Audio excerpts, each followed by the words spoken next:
안녕하세요. 오늘은 챕터 6 응력과 변형률의 해석에 대해 살펴보도록 하겠습니다.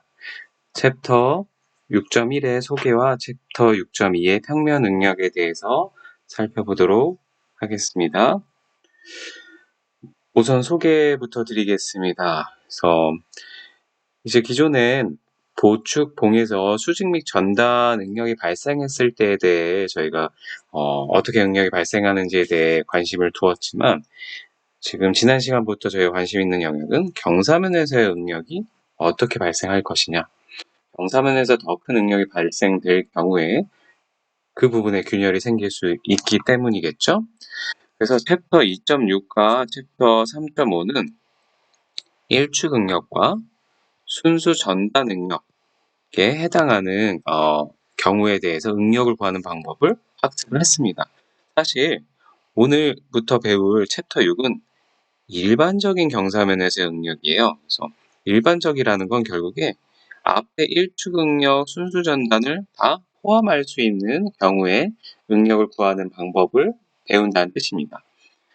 그래서 사실 이 챕터 6만 정확히 이해를 하시면 지난 시간에 배웠던 2.6과 3.5는 자연히 풀 수 있게 되고요.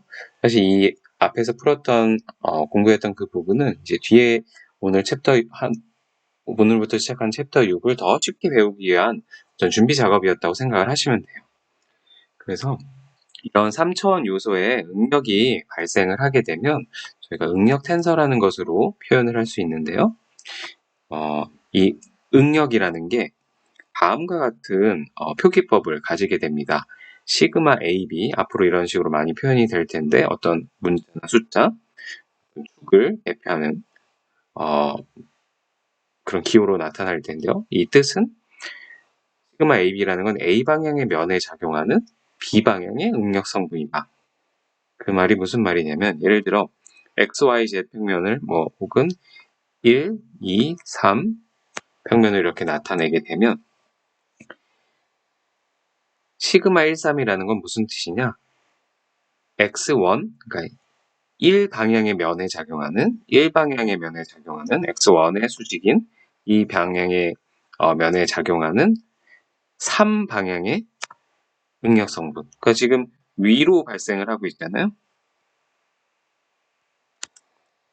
위로 이렇게 발생을 하고 있잖아요. 이게 3방향이죠. 그래서 시그마 1, 3이 되는 겁니다. 예를 들어 또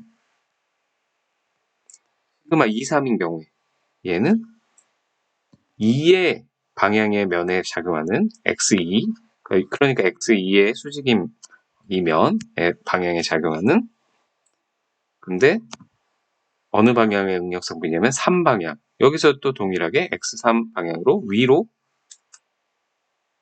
응력이 발생하고 있죠. 이런 식의 표현법이라고 생각을 하시면 되고요. 뒤에서 또 자주 나오니까 한번 살펴보도록 하겠습니다. 평면 응력, A에 해당하는 그림은 이 3차원 요소에 X축과 Y축으로만 응력이 발생하는 경우를 나타낸 겁니다. 그러니까 Z축 방향으로 응력이 발생하지 않고요. 그랬을 때 이제 시그마 X라고 표현한 거는 결국에 시그마 XX라고 쓴 것과 동일하다라고 생각을 하시면 돼요. 그래서 X방향의 면에 X방향으로 작용하는 응력. 그러니까 이 면은 X방향의 면입니다. 그리고 이 응력의 방향 자체가 또 X방향이죠. 시그마 Y는 결국에 또 시그마 YY라고 생각을 하시면 되고요. 그러면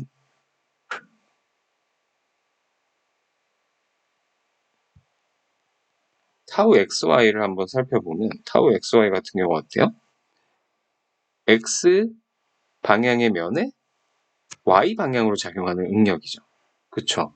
그러니까 이 응력이 작용하는 면은 X의 면인데 작용하는 그 방향은 Y 쪽으로 작용을 하게 되죠. Y축 방향으로. 그쵸? 그래서 타우 X, Y가 된다. 그럼 타우 YX는 뭐죠? 타우 YX는 타우 YX는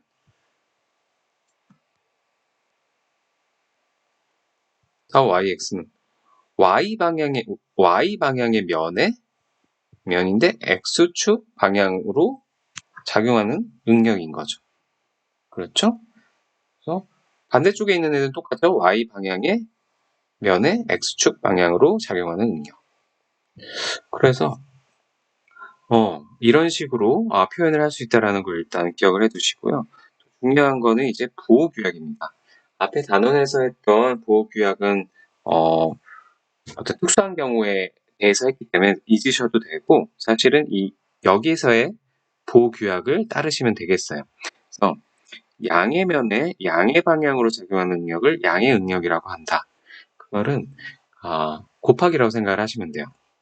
그래서 플러스 플러스는 플러스고 플러스 마이너스 마이너스라고 생각을 합시다. 그러면 예를 들어 타우 xy에서 여기 면은 오른쪽 면은 x축 기준으로 양의 면이에요. 그리고 왼쪽은 음의 면이고요. y축으로의 면에선 위가 양의 면, 아래가 음의 면입니다. 그러면 타우 xy는 양의 면에서 그리고 방향이 y축의 플러스 방향이니까 양의 방향으로 작용하는 거예요. 플러스 플러스. 타우 yx는 양의 면에서 y의 양의 면에서 또 x 방향의 양쪽 양으로 오른쪽으로 작용하는 거니까 플러스 플러스죠. 그래서 얘네는 이제 양의 응력이라고 생각할 수 있고 타우 yx는 그러면 음의 면인데 x가 또 음의 방향이잖아요. 왼쪽으로 마이너스 마이너스니까 플러스라고 생각하시고요. 타우 xy는 음의 면에서 x축의 음의 면에서 또 y로는 음의 방향인 거와 마이너스 마이너스인가 양이라고 생각을 하실 수 있겠죠. 그래서 어쨌든 평행을 고려하면 타우 xy랑 타우 yx는 무조건 같아져야 된다. 이거는 우리가 항상 전단 능력 하나가 정해지면 나머지의 방향과 크기가 그냥 바로 다 정해집니다. 그렇죠? 평행을 이루려면 작용 반작용이 있어야 되고 서로 만나야 되고 그래야 회전이 이루어지지 않겠죠? 그렇고 그 다음에 우리가 이제 그러니까 이렇게는 이제 2차원으로 표현을 하려고 쉽게 한 거고 이쪽으로 이제 갔을 때는 회전을 했을 때 그러니까 세타만큼 회전한 요소에 작용하는 응력을 구하고 싶을 때는 그러면 세타만큼 회전된 위치에 있을 때는 기준이 x1, y1이라는 새로운 축이 생기는 거죠. 그래서 모든 응력의 이제 기호들이 x1, y1으로 대체가 됩니다. 그리고 이때도 동일하게 타우 x1, y1은 타우 y1, x1과 같습니다. 무조건 얘네들은 무조건 다 값이 같다라고 생각을 하시면 됩니다. 그래서 결국에 ABC 그림은 모두 동일한 응력 상태다.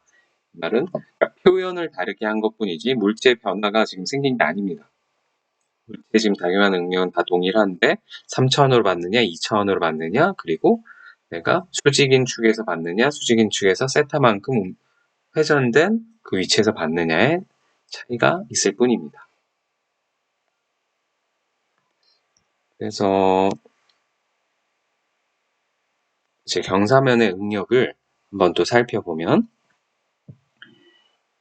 이제 응력의 변화를 구하기에 평형방정식을 구하는데 평형방정식을 구하려면 힘에 대해서 구해야 되죠. 그럼 힘은 사실 응력으로 평형방정식을 구하는 게 아니라 응력의 면적을 곱해서 힘으로 표현을 한 후에 평형방정식을 구해야 되는 겁니다. 그래서 예를 들어 위에 A는 스트레스에 대한 식이고 결국에 면적의 값이 필요하기 때문에 면적을 생각을 해보면 세타고 수직인 면이 이제 A0, X축의 수직인 면이 A0였으면 아래는 윗면은 A0 탄젠트 세타가 될 테고요. 위의 면은 경사면 A0 코사인 세타분의 1이 돼서 시컨드 세타가 되겠죠? 이렇게 표현이 가능할 겁니다. 그렇죠?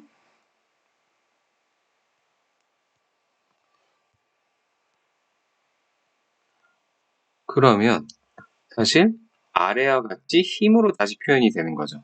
그래서 시그마 x에 대한 힘은 시그마 x 곱하기 a0 얘는 타우 xy a0 그러니까 면적이 a0였으니까 여기에는 밑에 밑면은 A0 탄젠트 세타를 다 곱한 거고요. 경사면에는 A0 시컨드 세타를 다 곱한 겁니다. 그렇죠?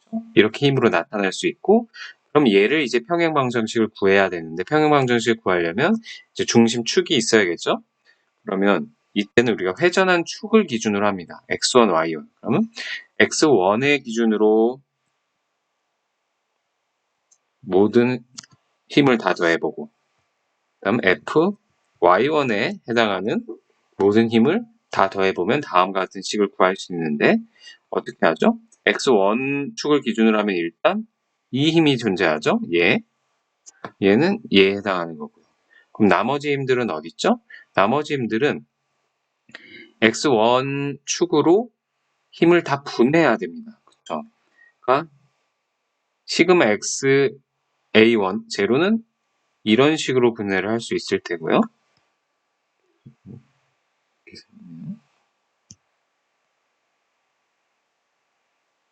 이렇게 분해를 할 수 있을 테고, 타우 xy a0도 이렇게 분해를 할 수 있을 테고요.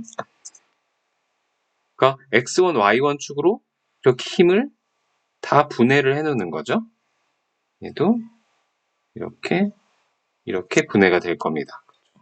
그렇게 분해를 해서 각각을 구해서 계산을 한다라고 생각을 하시면 되죠.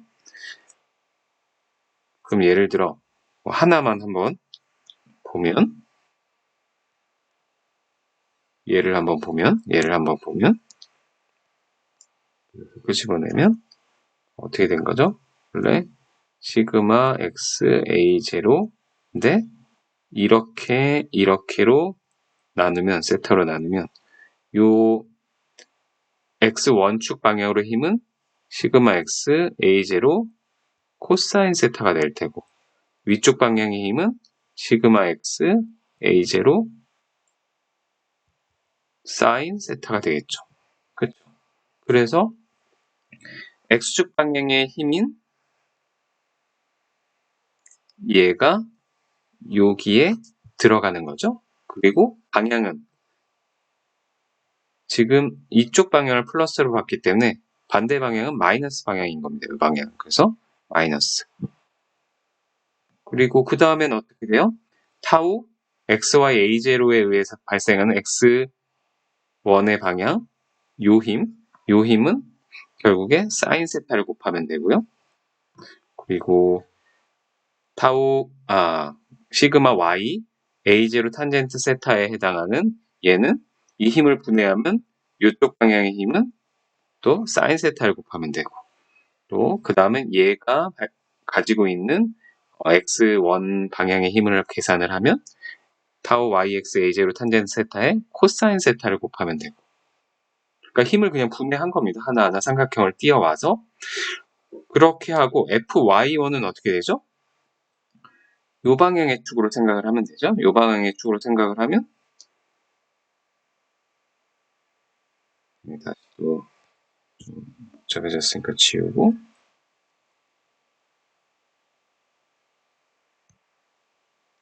보면 이 방향으로 보면 이 방향으로 힘이 타우 x1, y1, a0 세컨드 세타, 그 다음에 얘로 인해서 발생하는 이쪽 힘, 얘로 인해서 발생하는 이쪽 힘, 얘로 인해서 발생하는 이쪽 힘, 얘로 인해 발생하는 이쪽 힘을 다 계산을 해주면 되는 거죠. 이렇게 아랫대로.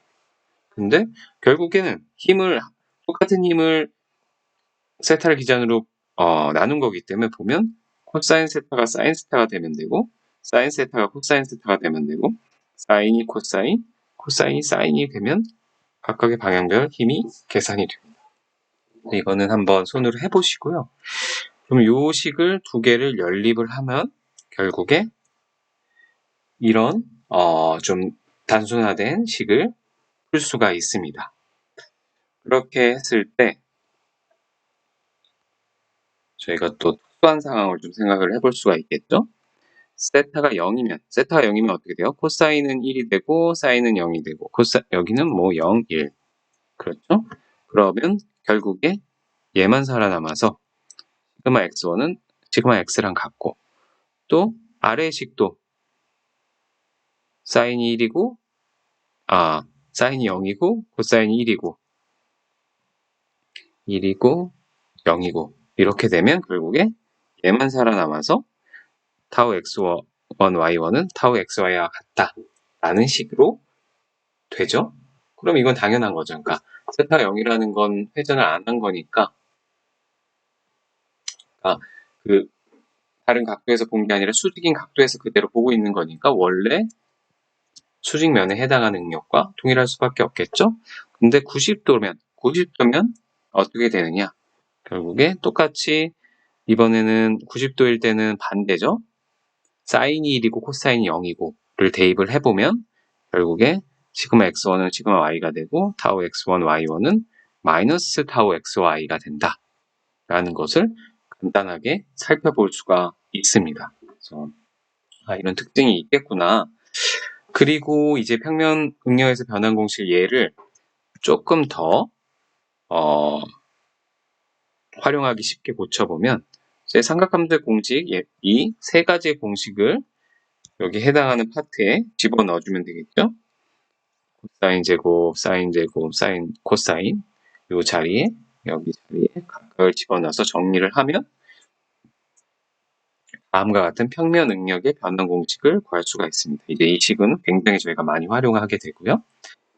이 두 식을 이 식에서 우리가 시그마 x1에서 시그마 y1을 구하고 싶다. 원래 이렇게 회전을 하면 여기가 원래 x고 여기가 y였을 때 x1, y1의 새로운 축이 생기는 거죠. 그러면 여기에서의 시그마 x1 응력을 알 때 이 y1 쭉, 시그마 y1에 대한 응력은 어떻게 구하냐? 결국에 각도가 차이가 몇 도예요? 90도잖아요. 그러니까 세타에다가 90도를 더해주기만 하면 되겠죠? 그래서 새로운 세타는 세타 플러스 90을 대입을 하면 여기에다가 여기다 대입을 하면 결국에 아래의 식을 구할 수가 있습니다. 코사인 2세타가 되면 결국 2세타 플러스 180도가 되니까요. 그러면 이 사인 함수가 어떻게 되나요? 180도를 추가하면 부호가 바뀌는 거죠. 사인도 그렇고 코사인도 그렇고 180도가 더해지면 부호만 바뀌죠. 그럼 여기 마이너스 부호만 이렇게 바뀌는 걸 알 수가 있습니다. 그리고 또 하나가 중요한 사실이 결국에 이렇게 되면 시그마 x1과 시그마 y1을 더하면 부호만 다르기 때문에 얘 사라지고 얘만 남죠? 그럼 얘는 더하면 시그마 x 플러스 시그마 y죠. 그래서 어느 각도로 돌리는지 무관하게 x1 축의 응력, y1 축의 응력은 원래 x축의 응력, y축의 응력이랑 동일하다. 그쵸? 그래서 앞에서 구한 이 두 식을 이런 식으로 그림으로 또 표현을 해볼 수가 있겠죠? 그러면 각도가 변할 때마다 어떻게 응력이 변화하는지를 알 수 있을 테고요. 이 그래프는 특히 이제 시그마 y가 0.2 시그마 x일 때, 그리고 타우 xy가 0.8 시그마 x일 때를 가정해서 모든 값이 시그마 x로 표현이 될 경우를 가정을 해서 이제 그린 거고요. 이렇게 그래프를 그려서 변화를 살펴볼 수도 있고, 또 이제 그럼 우리가 앞에서 이 구한 식이 일반화된 식입니다. 그래서 일반화된 식을 구한 건데, 그럼 평면 응력이 특별한 경우에 어떻게 적용이 되나 보면 단축 응력인 경우, 그러니까 챕터 2.6에서 배웠던 경우죠.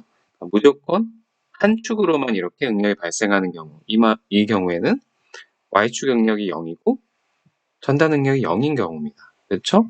그렇게 되면 간단하게 얘 0이고 그러니까 얘가 없어지고 그 다음에 타우 xy도 0이니까 얘가 없어지면 간단하게 2분의 시그마 x 1 플러스 코사인 2세트가 나오죠.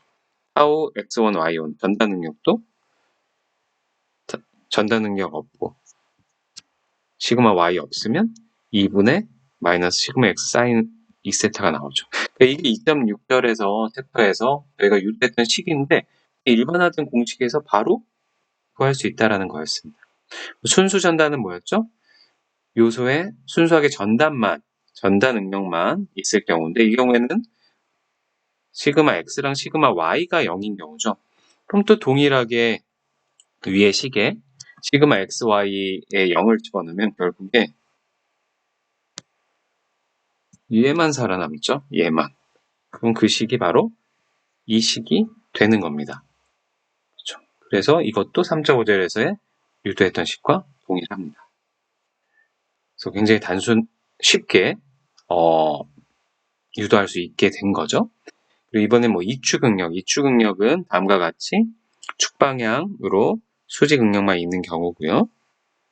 그래서 이 경우에는 타우 xy가 0이라는 거 넣으면 되고 여기가 0이 되면 다음과 같은 식으로 나타낼 수 있게 됩니다. 이축 응력의 예시는 두께가 얇은 압력 용기 등등에 활용이 됩니다. 그러면 이제 한번 문제를 풀어보면 이 모든 것들이 굉장히 깔끔하게 정리가 될 거예요. 그래서 A에는 이제 다음과 같은 응력들이 발생을 하는데 요소에 만약에 45도를 바꿨을 때 45도 측면에서 바라봤을 땐 어떻게 응력이 발생하는지를 구해보자 라고 하면 결국에 우리가 배웠던 식을 그대로 활용만 하면 됩니다. 그 세 가지 식을. 그래서 세 가지 식이 뭐였냐면 요 식이었죠. 요 식. 이 식만 그냥 활용을 하면 되는데 이 식을 활용하기에 필요한 값들을 구해 놓는 거죠. 그래서 여기 많이 활용하는 지금 파트가 결국에 요거 원래 응력 시그마 x와 시그마 y의 합 그리고 시그마 x와 시그마 y의 차 그리고 전단 능력만 알면 됩니다. 그래서 기존 A에서 그 값들이 다 주어져 있기 때문에 그대로 대입을 하고 그 다음에 사인 2세타, 코사인 2세타에 대해서 계산을 하면 되겠죠. 그리고 이 공식에 대입만 하면 다음과 같이 값을 구할 수 있습니다. 이 값을 알면 이제 저희가 요소의 힘을 표현을 할 수가 있겠죠. 한번 표현을 해보면 저는 이렇게 될 거라고 생각을 하고 시그마 x1이 15,000psi니까 양이니까 양의 방향을 이렇게 나가면 되고요. 그래서 15,000psi가 되는 거고요. 그러니까 이제 방향을 알 수 있는 거죠.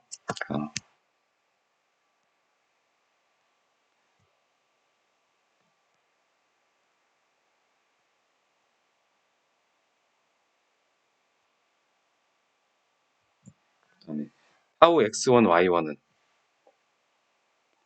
이 면에 작용하는 건데 부호가 마이너스란 말이죠. 마이너스. 그러면 어떻게 되어야겠어요? 양의 면이지만 음의 방향으로 가야 되니까 아래로 가야 되겠죠. 타우 x1, y1. 그리고 시그마 y1은 7,000psi니까 바깥쪽으로 양의 방향으로. 그쵸. 그러면 나머지 값은 방향은 이렇게 될 테고 타우에 의해서 이렇게 방향을 결정을 할 수 있을 겁니다. 이해가 되시나요? 네. 그래서 조금 이제 여기서 난해하게 표현이 돼 있는데 일반적으로 이렇게 방향을 주어지면 이 값이 5,000 psi라고 하시면 되겠습니다. 하시면 되고 근데 만약에 내가 방향을 모른다라고 하면 이렇게 그냥 숫자로만 나타내야 된다면 마이너스 5,000이라고 해야 방향이 설명이 되는 거겠죠. 그 다음에 이제 6.2를 한번 살펴보면 이번엔 좌측의 도시한 응력 요소를 15대 시계 방향으로 움직였을 때 어떻게 변하냐라고 하면 이것도 결국에 동일한 문제입니다. 동일한 문제인데, 그쵸? 우리가 원하는 값들을 구하기 위해서 미리 뭐 시그마 x, 시그마 y, 타우 xy는 마이너스 19 메가파스칼로 다 주어진 거죠. 이쪽에서. 근데 이제 여기서 이제 중요한 게 그거네요. 이게 플러스냐 마이너스냐. 지금 어때요? 46 메가파스칼이지만 압축으로 돼 있는 건 이제 마이너스인 거고요. 얘는 12 메가파스칼은 플러스인 거고요. 19 메가파스칼은 양의 면에 있지만 음의 방향으로 발생을 하고 있죠. 그러니까 마이너스죠. 그렇죠? 그래서 이 부호에 대해서 이 플러스 잘 눈여겨보셔야 됩니다. 그렇죠? 그 다음에 시계 방향으로 15도 회전했다고 했으니까 마이너스 15도인 거죠. 저희는 반시계 방향을 플러스를 보는 건데 근데 사실 마이너스 15도 대신 플러스 75도로 사용해도 무방하다. 그건 왜 그렇죠? 그러니까 이렇게 되나 이렇게 가나 이렇게 75도를 가나 75도에서 보나 동일하죠. 다만 동일하지만 그 좌표는 다른 겁니다. 그러니까 내가 75도로 이렇게 고쳤으면 75도로 이렇게 고쳤으면 75도로 왔으면 여기가 x1이 되는 거죠. x축이 75도로 돌아서 새로운 축을 형성을 했으니까요. 이해가 되시나요? 축은 바뀐다. 근데 값은 개념은 동일하다. 그래서 결국 우리가 구해야 되는 게 2분의 시그마 x 플러스 시그마 y 2분의 시그마 x 빼기 시그마 y 타우 xy를 위에서 구했고 사인 2세타, 코사인 2세타 계산만 하면 되고 그러면 그 다음에 앞에 예제랑 동일하게 우리가 알고 있는 이 식에 차례로 대입하면 다음과 같이 값을 구할 수 있게 되는 거죠. 그렇죠. 이렇게 값을 구하고 결국에 이 값의 방향에 따라 우리가 방향을 알 수 있는 거죠. 플러스 마이너스. 얘는 이제 어떻게 돼요? 압축이니까 이렇게 될 테고요. 지금 x1. 그리고 타우 x1, y1도 마이너스 방향이니까 그대로 이렇게 되겠네요. 그리고 시그마 y1은 또 압축이네요. 그렇죠. 그럼 나머지 방향이 다 결정이 되겠죠. 그렇죠? 그럼 앞에 거랑 똑같나 볼까요? 네. 아, 제가 이렇게 돌렸군요. 네. 그러니까 마이너스 15도로 이렇게 바꿔서 생각을 하셔야 될 것 같네요. 그래서 결과적으로 플러스 75도를 사용해도 어쨌든 동일한 결과고 이 경우 X축과 Y1축이 바뀐다라고 말씀드렸고요. 또 체크. 앞에서 이론을 할 때 다음과 같이 어떤 각도로 돌리나 X1, Y1, 시그마 X1, 시그마 Y1의 합은 시그마 X랑 시그마 Y의 합이랑 같다라고 했죠. 그럼 한번 이걸 확인을 해보면 되죠. 그래서 마지막으로 중요한 확인을 하는데 얘 더하기 얘는 얼마죠? 마이너스 34가 되나요? 근데 원래 x1과 y1을 더해도 마이너스 34 메가파스칼이 되네요. 동일하죠. 그래서 내가 문제를 제대로 잘 풀었구나 또 확인을 할 수 있게 됩니다. 그래서 이것으로 오늘 챕터 6.1 2랑 6.2를 마치도록 하겠습니다. 수고하셨습니다.